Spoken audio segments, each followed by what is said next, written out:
అందరికీ నమస్కారము.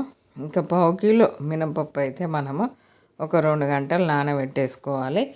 ఇంకా ఇలా నానిన తర్వాత నీళ్ళని వంపేసుకొని ఒక 3 పచ్చిమిర్చి, 1 ఇంచు అల్లం ముక్క, కొంచెం సాల్ట్, కొంచెం జీలకర్ర, 1 స్పూన్ జీలకర్ర వేసి గ్రైండర్కి వేసేసుకొని ఒక గిన్నెలో ఇలా ఎత్తి పెట్టుకున్నామంటే మనకు ఈ పిండి ఎలా వేసుకోవాలి అనేది, వడలు ఎలా వేసుకోవాలి అనేది అందరికీ తెలిసిన విషయమే. కానీ ఒక ఆయిల్ ఎట్లా వస్తుంది వామ్మో అని అనుకుంటారు.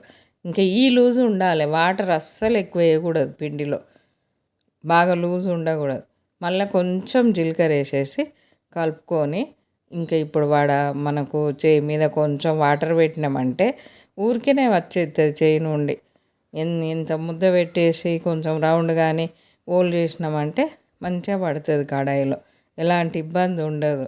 మనకు వడ వేయడానికి ఈజీగా ఉంటుంది. అందరూ ఎక్కువ అనుకునేది అంతే, అమ్మ ఆయిల్ వస్తుంది ఏం వడలు చేసుకుంటాంలే అని అనుకుంటారు. 2 చిట్కాలు, ఒక 2-3 గంటలు నానబెట్టుకోవడము, బాగా వాటర్ పోసి పిండి రుబ్బకుండా గట్టిగా ఉండేటట్టు చూసుకోవడము. ఇంక ఇవి మనం ముందు ఆయిల్ బాగా వేడిగా ఇచ్చేసేయాలి. అయినాక ఇవన్నీ వేసినాక చిన్నవి చేసుకోవాలి. చిన్నవి చేసుకొని కొంచెం మంచిగా లోపల వరకు ఉడికిన తర్వాత కొంచెం పెద్దవి చేసుకుంటే, తీసే ముందు పెద్దవి తీసేసుకుంటే సరిపోతుంది. ఒక 2-3 సార్లు అటు ఇటు తిప్పుకోవాలి. తిప్పుకోవడం వల్ల మనకు అన్నీ ఒకేలాగా కలర్ కాలిపోతాయి. మరి ఒకటి ఎర్రగా, ఒక సైడ్ ఎర్రగా, ఒక సైడు తెల్లగా అలా లేకుండా మనం కొంచెము దగ్గర తిప్పుకుంటే సరిపోతుంది.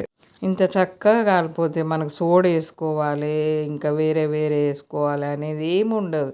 ఎంత మంచిగా వస్తాయి అంటే అంత మంచిగా వస్తాయి మనకు.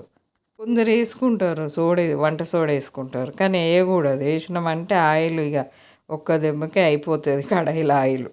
కాకపోతే చిన్న మంట మీద నిదానంగా మంచిగా 2 వైపులా తిప్పుకుంటూ కాల్చుకున్నామంటే ఇంకా మనకు టేస్టీ వడలు రెడీ అయిపోతాయి. ఇంక ఇవి మనము పెరుగు వడలు చేసేసుకోవాలి. ఎలా చేసుకోవాలో చూసేద్దాము. మనకు కొంచెమే పప్పు కాబట్టి కొంచెం ఆయిల్ పోసేసుకొని 4 వేసుకుంటే సరిపోతుంది. బాగా ఆయిల్ పోసినామంటే అంత కాగిన నూనె అయిపోతుంది. మళ్ళీ అంత కాగిన నూనె ఎక్కువ రోజులు కర్రీస్లలో వాడకుండా ఇలా కొంచెం పోసేసుకొని చేసుకుంటే మంచిగా 4 పడతాయి. మనకు వడలు అనగానే, మినపప్పు వడ అనగానే ఎన్నో రకాలు చేసుకోవచ్చు. ఒక్క రకం అని కాదు, మనకైతే తోటకూర వడ కానీ, మనకు పునుగులు కానీ చాలా రకాలు చేసుకోవచ్చు టేస్ట్గా. ఇలా కొంచెం ఒక గ్లాసు వాటర్ పోసేసి 2 స్పూన్ల పెరిగేసి పల్సటి మధ్యలాగా చేసి కొంచెం సాల్ట్ వేసుకోవచ్చు. లేకుంటే మనకు ఎందుకులే అనుకునే వాళ్ళు దాంట్లోనే ఈ వడ వేసేసి కొంచెం అటు ఇటు అని 2 నిమిషాల తర్వాత మంచిగా వాటరు మనం పిండి వేసినామంటే మనం పెరుగులో వేసినప్పుడు బాగా పీల్చుకోకుండా, బాగా గట్టిగా ఉండకుండా మంచిగా గుల్లగా పెరుగులో నాని మంచిగా వడ టేస్ట్ ఉంటుంది.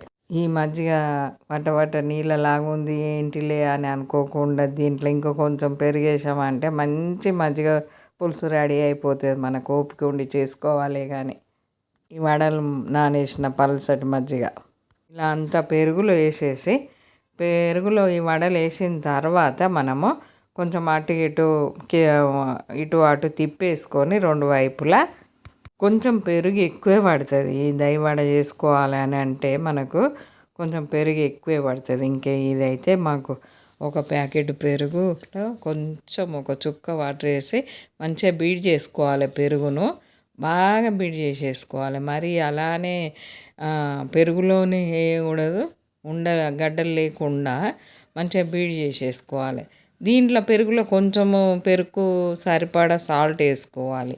సాల్ట్ వేసేసుకొని ఇంక ఇవన్నీ ఇలా మునిగిన తర్వాత మనము మరీ పలసగా ఉన్నా కానీ తినబుద్ధి కాదు, ఈ లూజు ఉండాలి.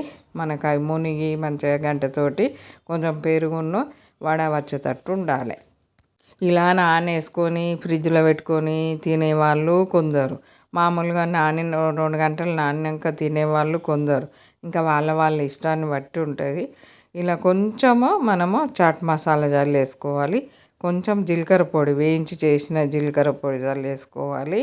కొంచెం కొత్తిమీర, ఇంకా నచ్చిన వాళ్ళు వాళ్ళ టేస్ట్ని బట్టి వేసేసుకోవచ్చు. ఇంకా దీంట్లో రకరకాలు చేసుకోవచ్చు.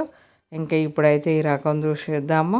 కొంచెం చాట్ మసాలా, కొంచెం జీలకర్ర పొడి, కొంచెం కొత్తిమీర పడ్డదంటే ఇంకా ఆ టేస్టే వేరు. మనకి ఈ రకంగానైతే ఈ దహివడ రెడీ అయిపోయింది. మనము స్పూన్ తోటి ఇలా అనగానే వచ్చేస్తుంది ముక్క, మనకు ఎలాంటి ఇబ్బంది ఉండదు. ఇంకా 2 గంటలు నాననియొచ్చు. ఇప్పుడు కూడా మనకు మనము ముందు పల్సటి మజ్జిగలో వేసాం కదా, దాంట్లో వేసినాక కూడా మంచిగా నానిపోయినాయి. ఒక 5 నిమిషాలు వాటర్లో ఉంచి వాటర్ అంతా పీల్చుకున్నది చూడండి. ఆ పీల్చుకునేది ఏందో మనకి ఇక్కడ పెరుగులో వేసినాక అలా పీల్చుకోదన్నట్టు, మంచిగా పట్టుకొని ఉంటుంది. జ్యూసీగా వడ తింటా బాగుంటుంది. ముందు అందుకే పల్సటి మజ్జిగలో వేయడం. ముందే కడాయిలకు తీసి పెరుగులో వేసామంటే మొత్తం పీల్చుకొని అంత గుల్లగా మెత్తగా మంచిగా ఉండదు. అందుకే పల్సటి మజ్జిగలో వేయడం వల్ల మంచిగా అయిపోతాయి అన్నట్టు, సాఫ్ట్గా అయిపోతుంది, లోపల బాగుంటుంది టేస్ట్ కూడా. ఇలా మనం స్పూన్ పెట్టి ఇట్లా అనగానే మంచిగా ముక్క కట్ అయిపోయి వచ్చేస్తుంది అన్నట్టు. టేస్టీ దహివడ అయితే రెడీ అయిపోయింది. ఫుల్ ఎంజాయ్ చేయొచ్చు పిల్లలు, పెద్దలు. లైక్ చేయండి, షేర్ చేయండి, సబ్స్క్రైబ్ చేయండి.